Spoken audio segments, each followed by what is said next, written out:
Hi everybody, this is Boogast Reviews, and today I'm going to be doing a review on the NECA Exclusive Defenders of the Earth Classic Toy Homage Garax figure. So before we take a look at Garax, let's take a look at the accessories that he comes with. So first up, he comes with a set of open hands. Up next, he comes with a fisted left hand. I think it would have been nice if there would have been pairs of these hands, but all of the alternate hands for this figure are on the left side, so that's kind of odd. Up next, he comes with an alternate left hand for holding the freeze gun and the freeze gun, and this is cast in red plastic, and it actually has some shimmery parts to it. It's like a metallic red color, and it's just in certain spots. That actually looks pretty cool. And finally, he comes with his gun hand, and this looks really awesome. This is actually hollow inside. It slips on just like a glove. I really thought it was an alternate hand that you actually snapped on, but nope, you just slide it over the existing hand. And that looks really good. It has some very awesome sculpt detail to it, and some more of that shimmery red paint over top of it. So that looks really cool. So now let's go ahead and take a look at the head sculpt. NECA did an amazing job on this head sculpt. It looks very awesome. The red and black really pop over top of that pearlescent white with the blue hue to it. This whole figure is done in that pearlescent white color with that blue hue over top of it, and that looks really good. The colors just really pop on this figure in hand.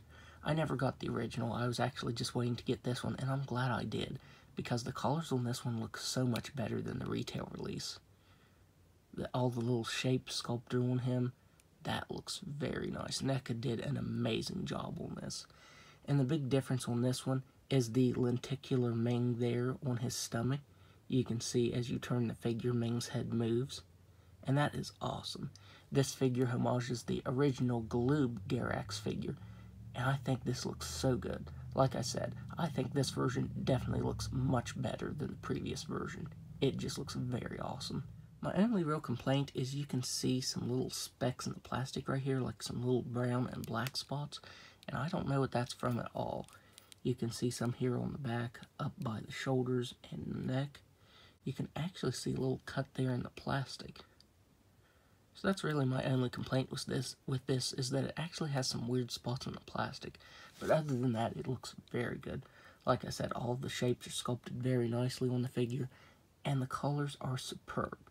That blue color looks so nice. NECA did an awesome job on this figure. So now let's go ahead and go over his articulation. He has a ball-jointed head that can look up just a little bit. He can look down very slightly. Because of the shape of his head, I pretty much knew what to expect from the articulation on this, but he can move his head side to side very nicely. He has shoulders that I was afraid would scrape because of these shapes right here, but NECA actually gave the figure enough clearance that you can move the shoulders out like that and they don't chip or hit. You can see there's actually a good bit of clearance right there. So yes, I am very happy. NECA did an awesome job on that. He has a swiveled bicep, double jointed elbow that can bend in that far, swivel thrust that can move side to side and up and down, an ab crunch that can move back all the way, but then you can see the inside of the figure right there, so that is unfortunate. He can crunch forward all the way, and again you can see there's enough clearance so you don't tear up this lenticular Ming. Again, that's very awesome. He has a swiveled waist that can move side to side. He has hips that can only move out that far. He can kick forward very slightly, back very slightly. He has a very slight thigh swivel.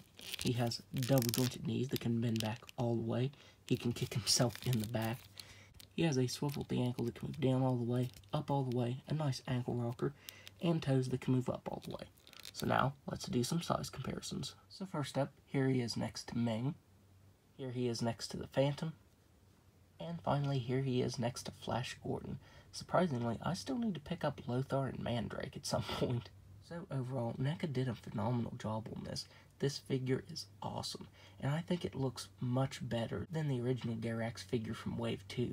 The collars and accessories on this are so much better, and I love that little lenticular Ming in his torso there.